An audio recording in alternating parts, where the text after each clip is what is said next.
로마서 16장, 오늘 로마서 16장 공부할 텐데요. 16절에서 27절까지의 말씀을 함께 읽겠습니다. 시작. 너희가 거룩하게 입맞춤으로 서로 문안하라.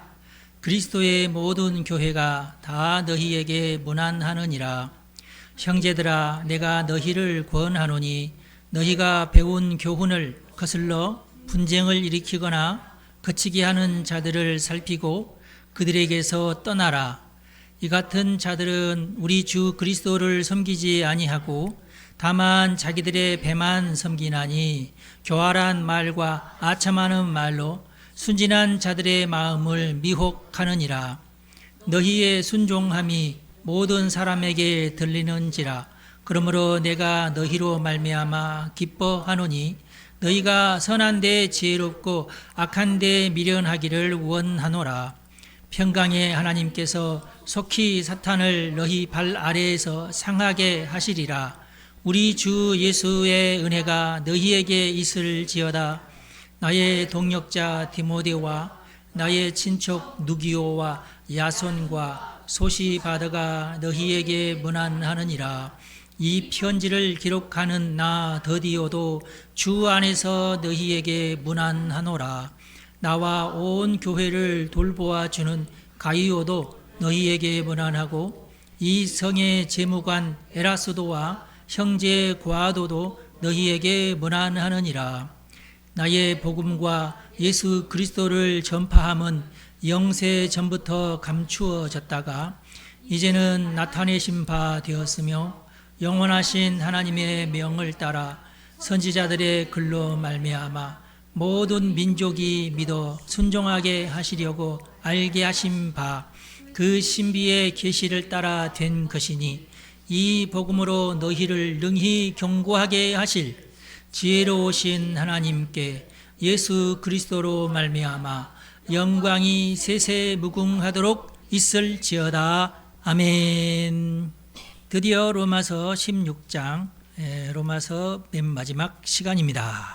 로마서 16장에는 제일 특징적인 것이 뭐냐면 다른 서신서하고 달리 사람들의 이름이 많이 나옵니다. 굉장히 특별한 경우인데 특별한 의도가 있어서 그런 거예요. 로마서 16장에는 복음 공동체를 통한 하나님의 계획에 대한 큰 주제가 있고 네 가지 단락으로 나누어지는데 1절에서 16절까지가 로마에 있는 복음 공동체에 대한 문안입니다.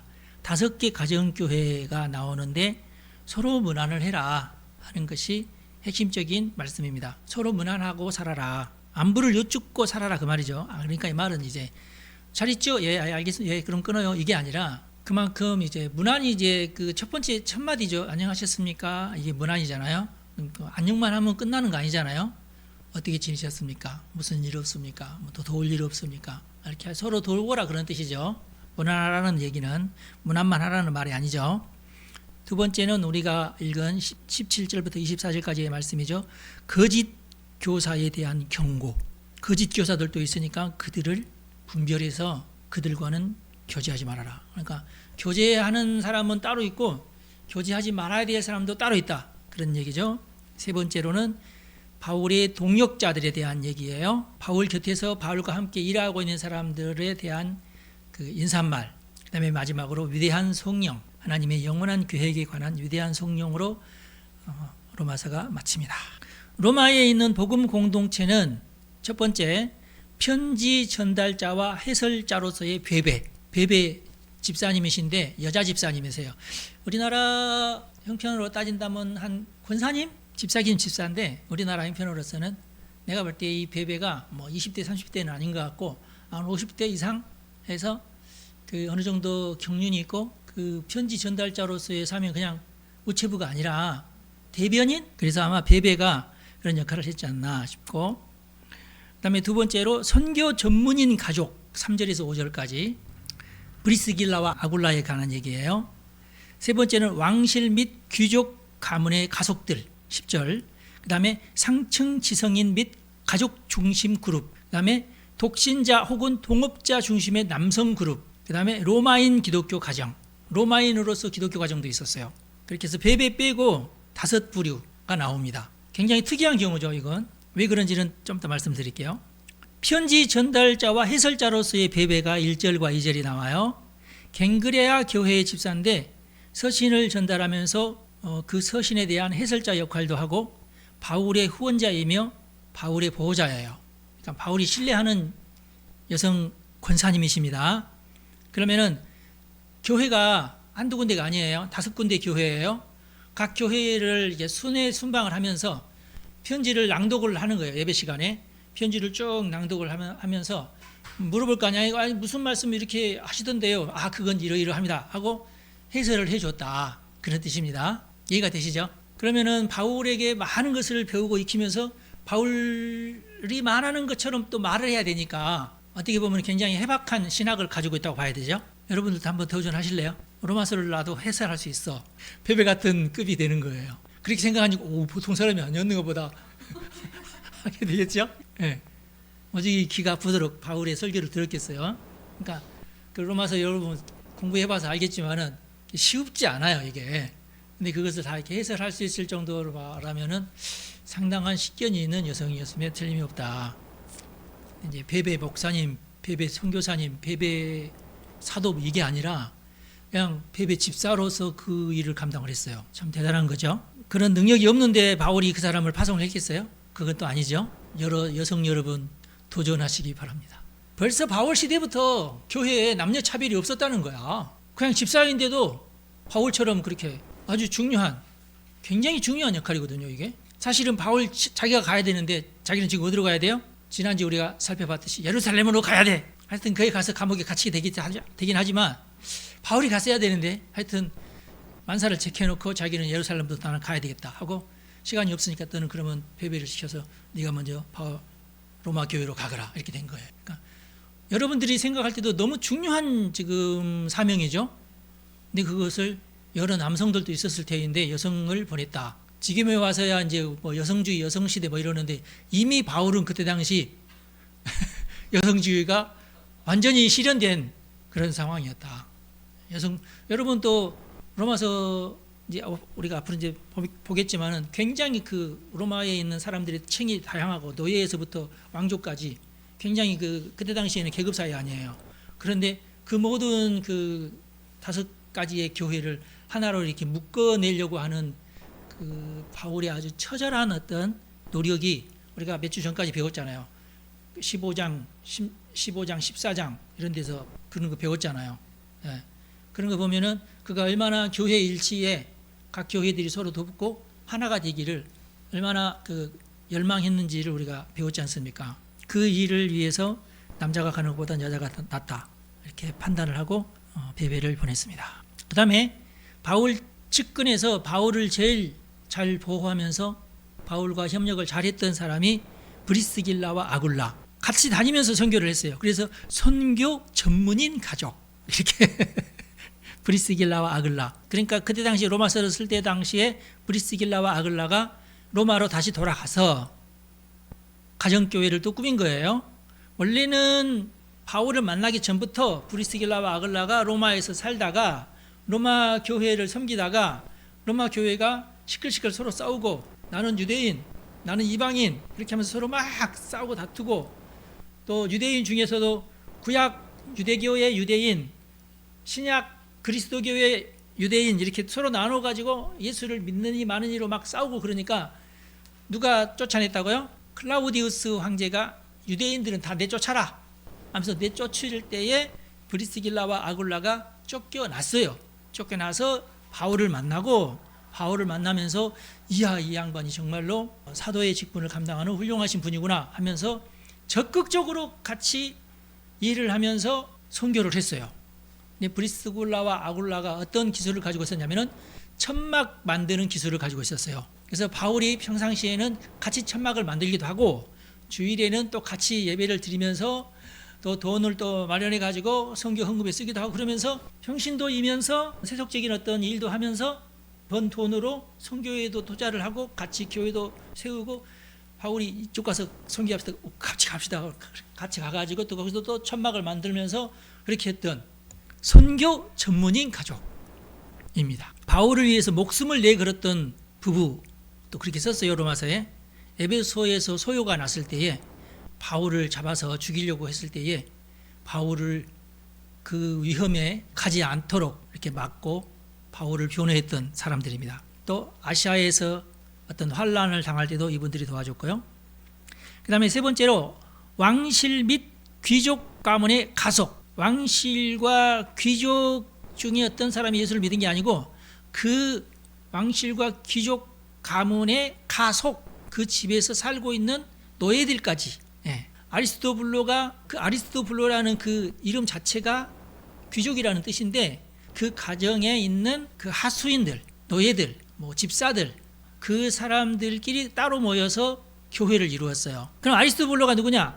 헤로드 왕가의 귀족을 말합니다. 근데 이제 로마에 가서 살다가 큰 집을 이제 짓고 살았을 테죠. 근데 그 집에서 일하는 사람들끼리 예수를 믿으면서 가정교회를 이루었다. 그 다음에 상층 지성인 및 가족 중심 그룹. 나기스, 로마의 부자였을 가능성이 있다고 연구되고 있어요. 그의 가족 중 몇 명이 기독교인이었을 가능성이 큽니다.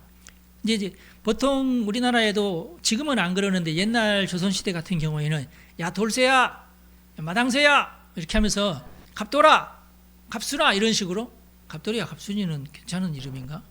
하인을 부를 때 부르는 이름이 따로 있고 양반들을 부를 때 부르는 이름이 따로 있고 그러는 거예요. 그러니까 이제 이 로마에도 하인들의 이름은 아무개야 이렇게 부르는데 예를 들어서 이제 가문의 이름은 세 가지입니다. 자기 본 이름이 있고 가문의 이름이 있고 또 뭐가 있다. 그리고 애칭이 있어요. 그 사람의 이름은 따로 있고 애칭이 따로 있어요. 우리나라도 옛날에 어르신들이 어른이 되었을 때 부르는 이름과 아명이 따로 있죠. 어렸을 때 부르는 이름으로. 왜 그런지 아세요?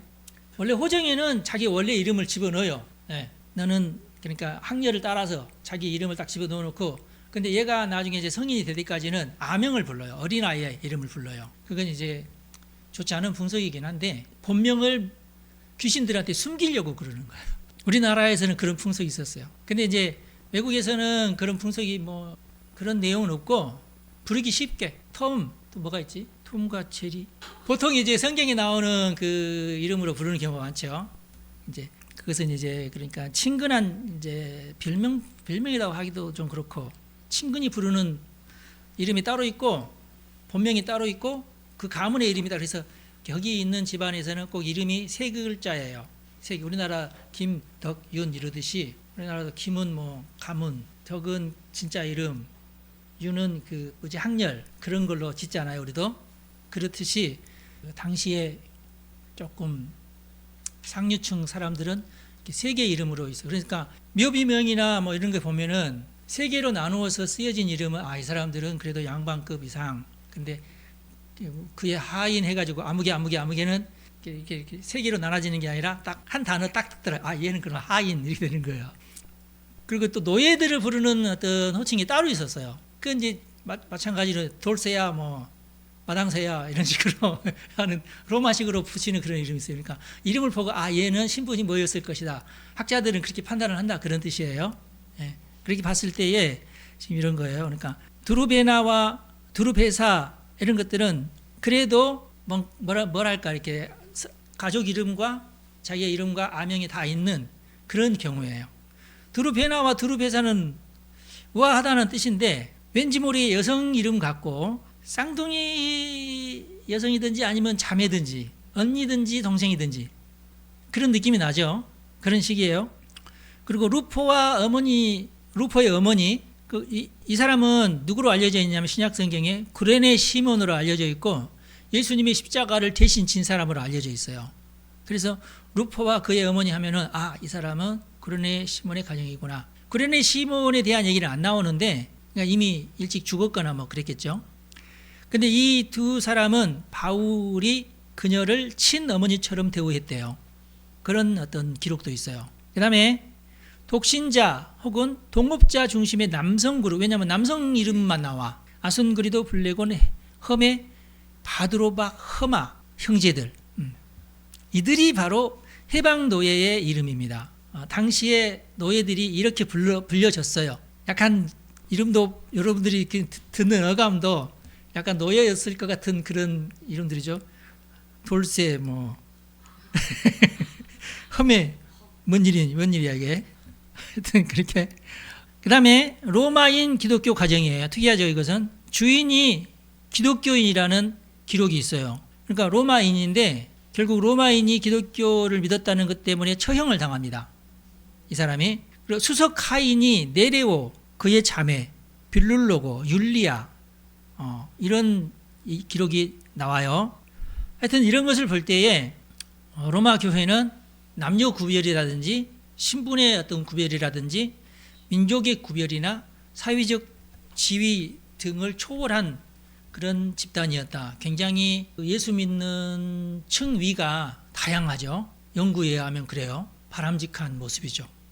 벌써 그 시대로 우리나라로 따지면은 그때가 언젠가요? 삼국시대인가요? 고려시대? 다 까먹어버렸어. 모르죠. 200년 이때가 삼국시대 아닌가요? 고려시대, 조선시대가 시작될 때만 해도 1400년, 1500년? 그쵸?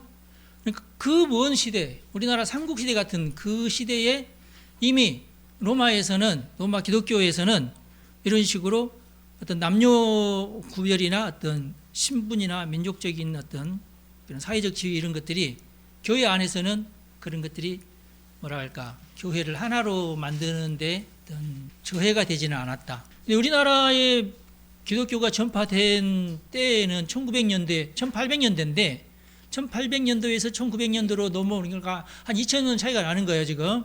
한 2000년 차이가 나는데도 불구하고 최초의 개신교 예배당은 기역자 예배당이었어요. 이렇게 예배당이 이래. 강단이 여기 있고 이쪽으로 이렇게 기역자로 예배당. 왜 그러냐? 이쪽은 남자석, 이쪽은 여자석.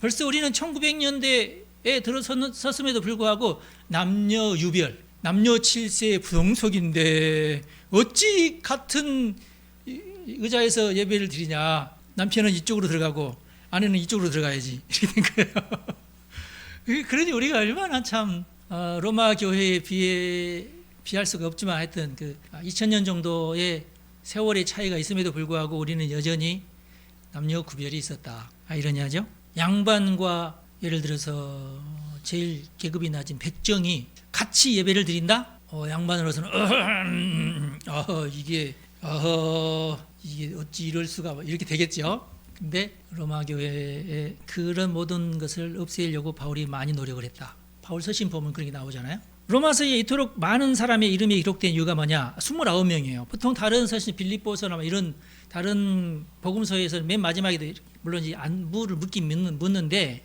너희들끼리 서로 문안하라 이런 것보다는 그냥 자기가 그 교회에 알고 있는 몇 명에 대한 안부를 묻는 것으로 끝났는데 로마서에서는 너희들끼리 서로 안부를 물으라고 그래요. 29명이나 되는 많은 사람을 이렇게 열거하면서 물론 29명보다 훨씬 더 많이 있었겠죠. 그러니까 자기가 이제 알고 있고 자기가 간 적은 없으니까 알았던 사람이 로마에 갈 수도 있고 소문에 의해서 그런 사람이 있습니다. 그래 하면서 썼을 수도 있어요. 다양한 구성원들에게 복음이 전파되었기 때문에 복음이 그 모두에게 똑같이 적용되어야 한다고 믿어서 그래요.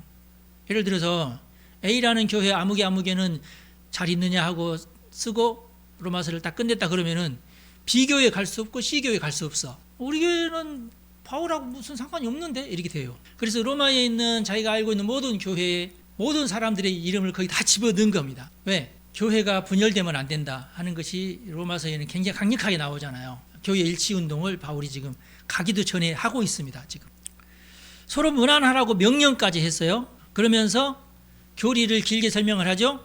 너희가 무엇을 믿어야 되는지, 너희들이 왜 그것을 믿는지, 구원받는 성도는 그럼 어떻게 살아야 되는지, 윤리에 관한 문제, 그리고 왜 연합을 해야 되는지 14장 15장에 특별히 연합에 대해서 굉장히 강조하죠. 너희들이 지금 소문에 듣지 않으니까 이러한 문제로 서로 다툼이 있고 그런다는데 어떤 사람은 돼지고기를 먹느니 마느니 하는 문제 가지고도 그러고 안식일을 지켜야 된다, 주일을 지켜야 된다 이런 거 가지고 서로 이러는데 그러지 마라. 그런 것 때문에 교회가 갈라져서는 안 된다. 막 이렇게 굉장히 열심히 로마서를 썼지 않습니까? 그래서 왜 연합을 해야 하는지에 대해서 깨닫게끔 하려고 로마서를 기록을 해서 베베로 하여금 가정교회에 순회하면서 읽도록 했다. 자기가 가기 전에 베베로 하여금 챙기지를 많이 해서 로마 교회가 자기가 갔을 때에는 이제는 그 좀 교회가 어느 정도 잘 이제 익어가지고 빵이 될 준비가 다 돼 있으면 좋겠다 싶어서 이렇게 했어요. 그리고 개인적으로는 뭐죠? 개인적으로는 내가 이제 서바나로 스페인으로 마지막 선교 여행을 내가 떠나고 싶은데 너희들이 서로 각자 흩어져 가지고 서로 다투고 그러면 선교 헌금 걷기가 너무 힘들어. 그러니까 베베를 먼저 보내가지고 맨 마지막에 15장 맨 마지막에 보면은 내가 서바나로 가 되는데 너희들이 어느 정도 헌금을 해서 나를 도와줬으면 좋겠다는 말이 있잖아요. 그러니까 그 작업을 미리 가서 베베가 하도록 그렇게 했던 거예요. 선교 헌금 다 내놔요. 하여튼 로마서를 공부하기까지 했으니까 그래야 되겠죠. 그렇게 해가지고 그 로마서에서 모은 자금을 가지고 나는 서바나로 가겠다 그겁니다. 굉장히 치밀하죠. 1타 3P 전략으로 그렇게 했던 겁니다. 굉장히 지혜로워요. 그다음 우리가 이제 읽었던 말씀이 17절에서 20절까지의 말씀인데 거짓 교사들도 있었어요. 거짓 교사에 대한 경고. 예, 교회는 사랑의 공동체지만 분별도 해야 된다. 사랑, 예, 사랑, 오케이. 예수를 나 잘 안 믿는데 괜찮아, 사랑. 난 예수님이 하나님의 아들이 아닌지, 괜찮아, 오케이. 그냥 우리 서로 사랑합시다. 그게 아니에요. 분별을 해야 됩니다. 진짜와 가짜는 가려놓고 진짜끼리만 같이 있어야지 가짜가 들어오면 물이 흐려지고 아주 고약스러워져요. 교회만큼은 절대로 이단이 발을 붙이도록 하면은 안 됩니다. 누룩 하나가 온 밀가루 덩이를 다 부풀려버리죠. 밀가루는 100개, 누룩은 1개. 나중에 온 밀가루가 다 누룩으로 덮여요. 예수님이 그렇게 설명을 했지 않습니까? 거짓 교사들을 경계하라. 예수님도 그랬고 바울도 그렇습니다. 그래서 이 로마서의 한 가지 목적이 또 뭐예요? 거짓 교사들을 가려내는 도구가 되는 것입니다. 이대로 믿어야 진짜고 이것을 부정하면은 다 가짜다 그 얘기. 아주 중요한 말씀이죠. 그래서 우리가 교리를 이렇게 배우는 이유가 거기 있어요. 많은 신학자들도 이 교리를 계속 가다듬고 정확하게 표현하기 위해서 많이 애를 써요. 저는 대부분의 어떤 여러분들에게 이렇게 발표하기 전에 그 내용을 하나하나 다 이렇게 문단으로 나눠서 AI에다가 다 물어봐요. 얘한테도 물어보고 그렇게 해서 여기에서 잘못된 거 있으면 잘못된 표현이 있으면 걸러내라. 그러면 자기들 나름대로 열심히 일을 해가지고 이거 아무래도 잘못됐습니다. 이거 아무래도 채점을 매긴다고. 채점 매기는 것도 내가 못 믿으니까 나도 믿으면 안 돼 걔네들을. 그러니까 여기다도 물어보고 저기다도 물어보고 이렇게 하는 거예요. 계속 둘 다 잘못했다 그러면 내가 잘못했나 그렇게 고치고 근데 나는 아무래도 이건 잘못이 아닌 것 같은데 하면서 또 다시 또 다른 방향으로 이렇게 물어봐요. 사실 내가 이러이러한 상황에서 이렇게 하려고 이렇게 하는데 그러면 그렇다면 제가 뭔가 잘못 생각했습니다. 자기들도 아주 쉽게 그러면 내가 잘못 생각했네요 하면서 바꿔요. 그러면서 이렇게 바꾸는 이유가 또 뭐라고 또 아무개는 이렇게 말했고 아무개는 이렇게 말했고 하면서 다른 신학자의 일을 쭉 가지고 와서 또 해명을 해요. 착해요 애들이. 교수하고 달라요. 왜냐하면 교수들은 자존심이 있어가지고 자기가 틀려도 안 틀렸다고 비비꼬면서 하루 종일 그걸 가지고 실갱이 하다가 수업 마치거든요. 사람은 그래요. 사람은 자존심이라는 게 있는데 AI는 그런 게 없어. 솔직히 금방 시인을 해버려. 그 점이 너무 편해. 그리고 항상 AI는 제일 밑바닥에 뭐라고 써놓냐면 AI는 실수할 수 있습니다. 반드시 써놔. 무조건 써놔. 하여튼 기계적으로 이렇게 나오게끔 하겠죠. 그래서 로마서가 FM이다. 반드시 이렇게 해야만 하는 어떤 지침 같은 그런 거예요.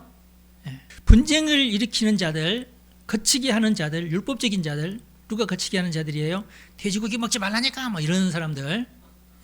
그런 옷 입지 말라니까 뭐 이런. 그리고 자기 배를 위하는 자들, 이 사람들은 누구냐면은 어디든지 어느 사회든지 자기 배를 위하는 자들이 있는데 말을 교묘하게 해가지고 그것으로 자기가 이익을 보려고 하는 자들.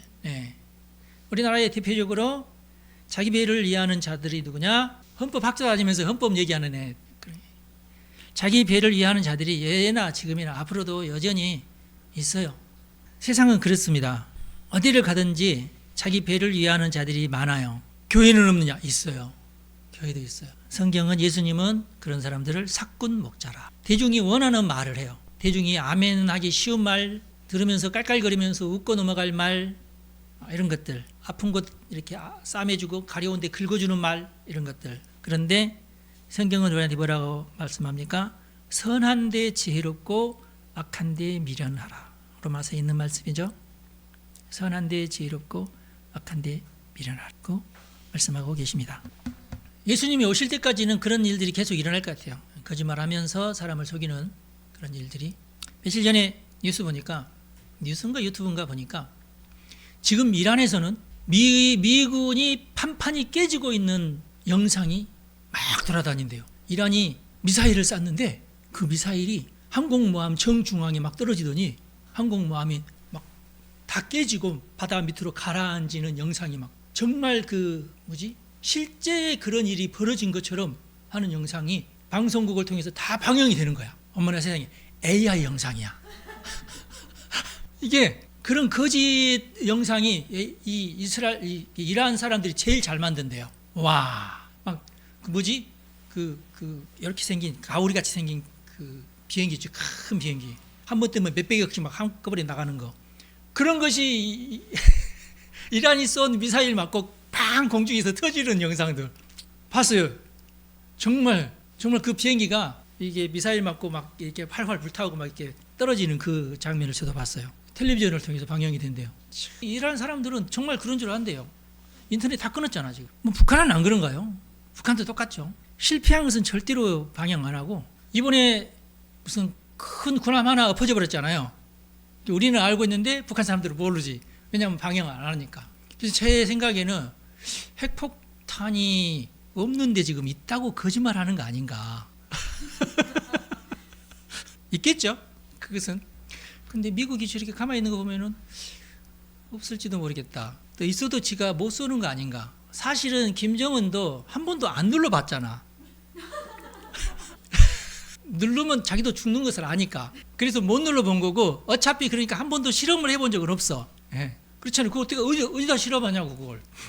내가 볼 때는 이란은 그런 거짓말 때문에 망하지 않을까 싶어요. 근데 거짓말 잘하는 또 중국하고 같이 또 편을 먹었잖아요. 이번에도 중국에서 그 방공망 다 중국 걸로 수입을 해가지고 미국에서 쏘는 모든 어떤 그 포탄들을 다 막아낼 줄 알았는데 하나도 못 막아냈잖아요. 알고 보니까 가짜였어. 그러니까 거짓말인 거죠. 거짓말은 진실을 당해내지 못해요. 포를 쏴보면 알아. 예. 다 망한 거예요 지금. 지난주만 해도 이거 이란 절대로 쉽게 망하지 않습니다 그러면서 해설하는 사람이 지금 수천 개의 땅굴 속에 어마어마하게 많은 전쟁 물자들이 지금 쌓여 있고, 그 모든 것을 다 이렇게 정밀 타격하기가 쉽지가 않다. 결국은 사람이 들어가서 그것을 폭파해야 되는데 절대 미군이 들어가지는 않을 거다. 비행기가 가서 폭탄으로 때리거나 미사일로 가서 때리거나 그러긴 해도 미군이 가서 미군이 한 명이라도 죽으면 안 된다. 맞는 말이긴 해요. 그래서 절대 이 전쟁 빨리 끝나지 않는다. 그랬잖아요. 근데 웬걸? 그 입구가 어딘지는 알아. 땅속에 숨겨놨는데 그 땅굴 입구가 어딘지는 알아, 미군도. 그래서 그 입구를 막아버렸어. 그 입구를 막으니까 그 속에 들어가서 꺼내와야 되는데 꺼내올 수가 없어. 그리고 또 이제 미사일을 쏘려면 그 미사일 발사 장치가 있다고 그래요. 발사 장치는 그 넣어놨다가 발사시키려면 밖으로 빼내는 순간 걸려. 그럼 그 발사대를 공격을 해. 발사대를 없애버려. 발사대가 없으니까 뭐 수천 대가 안에 있어봤자 쏠 수가 없어. 참, 여러분 참. 하나님은 진실한 자의 편이고 선한 자의 편이시다. 우리가 그걸 믿읍시다. 그 다음에 바울의 동역자들이 이제 로마 교회에 문안한 내용이 여기 나옵니다. 디모데 너무 잘 아시죠? 바울의 친척 누기오, 야손, 소시바더, 대필자 더디오. 이 더디오가 로마서를 쓴 사람입니다. 그러니까 바울이 얘기해주고 더디오는 그것을 받아쓰고, 더디오는 타자기 역할을 한 거예요. 글씨를 예쁘게 썼나 봐. 더디게 쓰면은 예쁘지게 써집니까? 그 다음에 교회를 돌보는 가이오는 로마의 재무관이었어요. 과거에. 유명한 사람이죠. 그러니까 가이오가 하면서 했겠죠. 에스도라와 그 형제들, 구아도도 너희 로마에게 문안한다. 왜냐하면은 이게 왜 이런 것을 썼겠어요? 바울의 동역자가 이러이러한 사람이야 라는 것을 알려주기 위해서 바울이 어떻게 보면 자기를 홍보하는 그런 상황이죠. 문안이라고 하는 것은 아까도 제가 얘기했지만 항상 서로 기도해주고 중보해주고 서로 도와주고 그러기 위해서 문안을 하라. 서로 왕래를 하면서 서로 도와라 그런 뜻이죠. 자, 드디어 마지막입니다. 이 위대한 성령 25에서 27절까지 하나님의 영원한 계획에 대한 얘기가 나와요. 그런데 제가 쓰는 이제 성경 핸드폰 프로그램에 14장인가에서 오류가 났어요. 어떤 책은 14장에 있고 어떤 책은 16장에 있어요. 당시에 기독교가 박해를 받을 때에 로마서가 박해를 받는 순간만큼은 로마에 있는 성도들이 위험하다는 거예요. 누구누구가 기독교인이구나 이것이 알려지면은 그 집안 사람들에게 해가 갈까봐 당시에 많은 사람들이 인명이 기록되어 있는 로마서 16장을 지우고 아니면은 잘라낸 흔적이 있어요. 사본이긴 사본인데 뜯어버리고 이거 우리가 다 알고 있는 것인데 이것이 외부에 알려지면 안 된다 싶어가지고 그 부분을 잘라내요. 그래서 잘라내고 이제 숨겼는데 나중에는 이제 그걸 가지고 이제 또 다른 사본을 또 만들 때에는 그래도 맨 마지막 16장 맨 마지막에 있는 이 성령만큼은 또 너무 귀한 본문이기 때문에 이걸 그러면은 15장에 붙여넣든지 14장에 붙여넣든지 한 거예요. 그래서 얘가 조금 순환을 당했습니다. 중요한 내용은 뭐냐면 하나님이 우리를 끝까지 붙드실 것입니다. 복음의 비밀이 분명히 계시될 것입니다. 복음의 비밀이 분명히 계시되었습니다. 선지자들의 글들이 십자가로 확실하게 해석됩니다. 믿어 순종하게 됩니다. 하나님께 영광입니다. 이런 내용이에요. 학자들은 또 이런 것까지 알아내는 것이 또 학자들의 임무니까 로마서 1장 1절에서 5절까지와 제일 마지막 16장 25절에서 27절까지가 비슷하더라 하는 것을 발견을 해냈어요. 로마서 1장 1절에서 5절까지는 로마서 제일 첫 부분이죠. 로마서 16장 25절에서 27절은 맨 마지막 부분이에요. 이 맨 마지막 부분을 서로 이렇게 대조를 해봤더니 비슷한 내용이더라. 그래서 이것을 이제 문학적인 용어로 수미상관, 앞부분과 뒷부분이 서로 상관이 있더라, 관련이 있더라 하는 내용이에요. 서론과 결론이 공통적인 주제를 가지고 있더라. 앞부분은 서론, 뒷부분은 결론이죠. 하나님의 복음을 위하여 택정함을 입었다라는 말이 1장 1절. 그런데 16장 25절에는 나와 복음과 예수 그리스도를 전파함은, 2절에는 이 복음은 하나님이 선지자들을 통하여 미리 약속하신 것이다 라는 내용이 있는데 16장에는 영세 전부터 감추어졌다가 이제 나타난 바 된 것, 구약에서의 약속된 계시에 관한 얘기고, 또 3, 4절에는 그의 아들에 관하여가 나오는데 또 로마서 16장 25절에도 예수 그리스도를 전파함에 대한 얘기가 나오고 복음의 중심이 그리스도다 주제는. 그 다음에 1장 5절은 모든 이방인 가운데서 믿어 순종하게 하려고 그런다. 또 16장 26절에도 모든 민족이 믿어 순종하게 하기 위하여 선교에 대한 선교 목적에 대한 얘기. 그 다음에 5절에 마지막에 믿어 순종하게 한다. 또 16장 26절에도 믿어 순종하게 하기 위하여 믿음의 순종에 대한 얘기가 나온다. 문학적인 기법이죠. 그러니까 조금 고급스럽게 로마서를 쓰기 위해서 이렇게 수미상관의 법칙까지 갖추었다. 그래서 내가 좀 욕심을 내봤어요. 위대한 성령 굉장히 그 글들이 좀 뭐랄까 수려해요. 나의 복음과 예수 그리스도를 전파함은 영세 전부터 감추어져 있다가, 영세 전이라는 것은 뭐예요? 태초 이전에 감추어져 있었다 그 말이에요. 이것은 그러니까 우리가 알고 있는 3차원을 넘어선 차원이죠. 그러니까 우리가 이해할 수 없는 차원이에요. 그 얘기를 지금 얘기하는 거고, 이제는 나타내신 바 되었으니, 이제는 지금 바울의 시대를 말하는 겁니다. 예수님의 시대, 예수님을 통해서 나타내신 바 되었으며 영원하신 하나님의 명을 따라 선지자들의 글로 말미암아 모든 민족이 믿어 순종하게 하시려고. 하나님이 구약을 예비하신 이유는 뭐예요? 신약을 위해서 구약을 예비하신 거 아니에요? 그런 뜻이죠. 믿어서 모든 민족이, 유대인뿐만 아니라 모든 민족이 믿어서 순종하게 하시려고 알게 하신 바 그의 신비의 계시를 따라, 신비스럽다는 거예요. 제가 오전에도 말씀드렸습니다만은 굉장히 신비스러운 거죠. 이 구원에 관한 얘기 자체가 너무 신비스러운 거예요. 이 복음으로 너희를 능히 경고하게 하실 지혜로우신 하나님께 예수 그리스도로 말미암아 영광이 세세에 무궁하도록 있을지어다. 아멘. 이렇게 끝나잖아요. 그래서 내가 글솜씨 제일 좋은 클라우드에게 명령을 내렸어요. 너 이거 정신 차리고 정확하게, 그러나 굉장히 네 모든 역량을 다 동원해서 가장 아름다운 글로 한국어로 된 말을 가지고 하지 말고 헬라어 원문을 가지고 제일 잘 번역한 번역을 내놔라. 어차피 지금 여러 성경 중에서 다 똑같은 것은 없어요. 근데 내가 너한테 명령을 할 테니까 너도 최선을 다해서 이 문장을 가장 수려하게 번역을 해내라. 그랬더니 오른쪽에 이렇게 번역을 해내놨어요. 잘했어 보니까. 오늘 능하신 그분께 나의 복음으로 예수 그리스도의 선포로 여러분을 반석 위에 굳건히 세우실 그분께. 이게 지금 제가 원래는 시처럼 만들었어요. 시처럼 이렇게 제가 이제 슬래시를 집어넣은 것은 여기서 그 다음 문장으로 그런 얘기예요. 태초부터 침묵 속에 잠들어 있던 그 거룩한 신비가 이제 마침내 열렸습니다. 영원 전부터 영원 후까지 계신 하나님의 엄명을 따라 예언자들의 글을 통하여 온 세상 모든 민족에게 알려졌으니 이는 그들로 하여금 믿음으로 드리는 순종 가운데 살게 하려 함입니다. 홀로 지혜로우신 하나님께 예수 그리스도를 통하여 세세토록 영광이 흘러 넘치기를. 아멘. 이렇게 됐어요. 누가 더 낫습니까, 여러분? 우리에게는 아무래도 여기 그 한글로 된 성경 원문이 훨씬 더 친밀한데, 이렇게 이제 번역을 해놓고 AI가 막 자기를 변명하면서 헬라어는 사실 이러한 뜻인데 이것을 아름답게 만들기 위해서 내가 이렇게 고쳤습니다 하고 다 해설을 다 써놨더라고.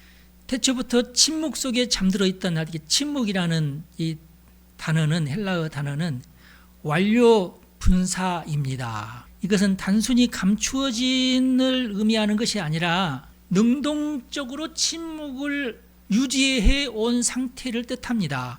그래서 자기는 이렇게 번역을 했다, 그런 뜻이고. 헬라어에는 굉장히 이런 부분들이 많아요.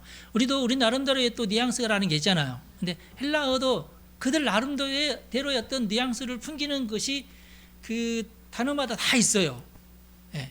근데 그것을 100% 우리나라 말로 옮기기는 조금 애매하고 그런 부분도 많아요. 그래서 이제 학자마다 나는 이렇게 해야 되겠다, 나는 이렇게 해야 되겠다, 그런 것은 있어요. 중심적인 내용은 안 바뀌어도 약간 그 뉘앙스는 상당히 큰 차이가 있다, 학자마다.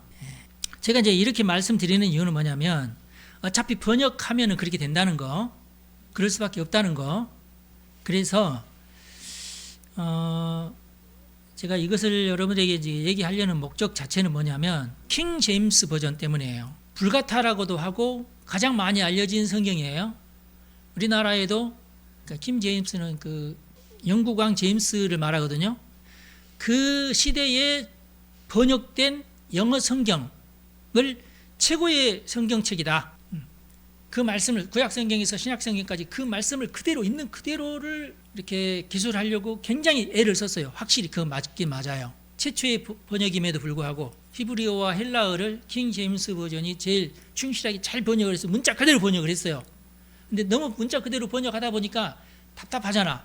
그래서 이제 다른 번역들이나 RSV나 또는 요즘에 굉장히 많아요, 영어도. 우리나라에도 맨 처음에 최초에 번역한 것은 지금 우리가 못 읽어요. 조선말로 돼 있어가지고, 한국말이 아니라. 우리가 지금 안 쓰는 아레아도 막 나오고 그러니까 어려워. 그래서 그것을 개혁했죠. 근데 개혁을 또 개정까지 했죠. 그것도 싫다고 해서 또 다른 것도 나오고, 또 공동번역도 나오고, 공동번역에서도 또 가톨릭 교회에서 나오는 또 성경도 또 나오고, 그래서 지금 현대인의 번역도 있고 한국판 킹 제임스 버전도 있어. 그럼 그건 이상하잖아. 킹 제임스 버전을 이것이 최고의 성경책이고 킹 제임스 버전만 성경이고 나머지는 가짜다는 주장이 굉장히 강하거든요. 그러면 그것을 한국어로 번역도 하지 말아야지. 그렇잖아요. 네. 우리나라 이단 가운데 킹 제임스 버전만 성경이지 다른 성경을 가지고 예배를 드리는 것은 이단이다, 이런 교회가 있어서 그래요. 네. 저는 그렇게 생각하지 않아요. 더 많은 번역이 필요하다. 조금 힘들고 어렵지만 모든 목사들은 그런 것들을 다 감안을 해서 성경을 연구해야 된다. 나는 그렇게 봐요. 각자 목적이 있긴 있어요. 물론 좀 이상한 번역도 있어요. 공동번역, 그러니까 가톨릭과 우리 개신교가 한꺼번에 힘을 합하여서 번역한 공동 번역이라는 것도 있어요. 가톨릭도 마음에 안 들어하고 우리도 마음에 안 들어해. 우리가 위경이라고 하는 것도 거기는 또 들어가 있어요. 그러니까 더 마음에 안 들죠. 위경이 아니라 외경이라고 하는 것도 들어가 있어서. 그리고 여기 보면 또 언명이라는 말도 나오죠. 여기 보면 언명이라는 말도 나오는데, 헬라어 말에는 이 황제의 칙령이나 군사적인 명령어로 쓸 때 사용하는 단어다. AI가 하는 말이에요. 그러니까 이 계시는 하나님의 즉흥적인 결정이 아니라 영원 전부터 계획된 주권적 선언이었음을 언명이라는 단어로 제가 풀이했습니다. 그래, 알았다 그랬어요. 믿음으로 드리는 순종이라는 표현도 로마서 전체를 감싸는 수미상관의 핵심 귀절이기 때문에 제가 순종이 먼저가 아니라 믿음이 먼저이고 그 믿음이 자연스럽게 순종으로 흘러넘친다는 신학적인 방향성을 번역에 담아서, 여기 보면은 어디쯤 나오나, 믿음으로 드리는 순종으로 되어 있죠. 여기는 믿어 순종하게 하시려고 라고 표현되어 있죠. 이 부분을 조금 더 세밀하게 저희가 믿음으로 드리는 순종 이렇게 표현을 했다. 세세토록 영광이 흘러 넘치기를, 영광이 세세무궁하도록 있을지어다. 넘치기를 넘치기를 할 때 흘러라는 말이 들어가죠. 여기는 왜 흘러라는 말을 집어넣느냐? 이 헬라어의 번역에는 이게 마치 역동적으로 느껴지는 그런 헬라어 문맥이 있다. 그래서 역동성을 느끼게끔 하기 위해서 흘러라는 말을 집어넣었다. 그런 식이에요.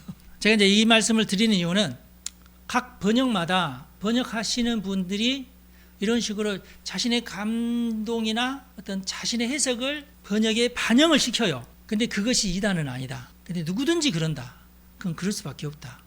표현 하나 가지고, 예를 들어서 그 음악을 하시는 분도 우리 일반인들은 전혀 모르는데, 아니 거기서는 그렇게 하면 안 되고 굳이 이렇게 하지 않으면 안 된다는 식으로 굉장히 그걸 가지고 서로 막 굉장히 첨예하는 경우가 있어요. 그죠? 왜 거기서 왜 그걸 그렇게 해? 거기서는 여리게 해야지 하면서 거부하는 그것 때문에 서로 싸우고 막 이래요. 근데 나는 이렇게 해야지 제일 나는 그 작곡가의 의도를 나는 이렇게 나는 해석했어 하는 식이거든요. 야, 우리 하나님께서 그런 걸 가지고 이단이다 아니다를 따지시는 분은 아니다. 명백하게 본문을 오도하면서 거짓말로 가는 사람 외에는 우리가 마음을 너그럽게 열어야 된다 하는 거. 그래서 좀 정동수 목사라고 경기도 어디에 살고 있으면서 굉장히 유명하신 목사님이신데, 킹제임스 버전만을 고집을 하면서 이거 아니면은 다 이단이다 하고 얘기하는 사람이 이단이에요. 이미 로마서에는 2000년 전에 기록된 로마서에 이렇게 훌륭한 사상이 담겨져 있다는 것이 참 귀한 일입니다. 다른 어떤 종교나 불교나 어떤 종교라고 해봤자 힌두교, 불교, 이슬람교 아니에요? 이들의 경전과는 너무나 하늘과 땅 차이가 날 정도로 큰 가치가 있는 게 성경이라고 저는 객관적으로는 저는 그렇게 고백을 합니다. 그 수준이 정말 놀라요. 공부하면 할수록 이 성경의 수준은 놀라워요. 근데 여기에서부터 성경을 통해서 하나님께서 우리에게 주시는 은혜가 너무 크고, 우리가 이 성경을 통하여서 우리의 이성이 바르게 서야 된다는 거, 우리가 이성이 바르게 설 때는 우리의 감성도 그게 따라오면서 정리가 잘 된다는 거, 그것이 여러분의 삶에게 그렇게 영향을 미치고 여러분의 후손들에게도 그대로 그 영향이 간다는 것을 믿으시기 바랍니다. 그리고 오늘날에 미국이 저렇게 큰 그 강대국이 된 것은 결국은 신앙의 자유를 위해서 죽음을 무릅쓰고 대서양을 건넜던 미국의 선조들 덕분이다. 그리고 그 후손들이 그 믿음을 계속 이어받으면서 찬란한 문명을 꽃피웠지 않느냐, 저는 그렇게 믿어요. 기도하겠습니다. 하나님, 로마서 16장까지 공부하게 하시니 감사합니다. 성령님, 시시때때로 우리가 배웠던 것이 로마서를 읽을 때마다 기억나게 하여 주시고 항상 말씀으로 새롭게 할 수 있도록 우리를 선하게 인도하여 주옵소서. 우리 성도들을 축복합니다.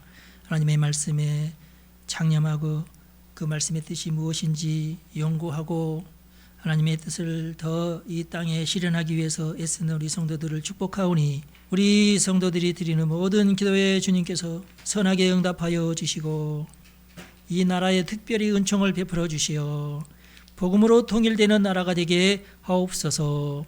우리 주 예수님의 이름으로 감사하며 기도합니다. 아멘.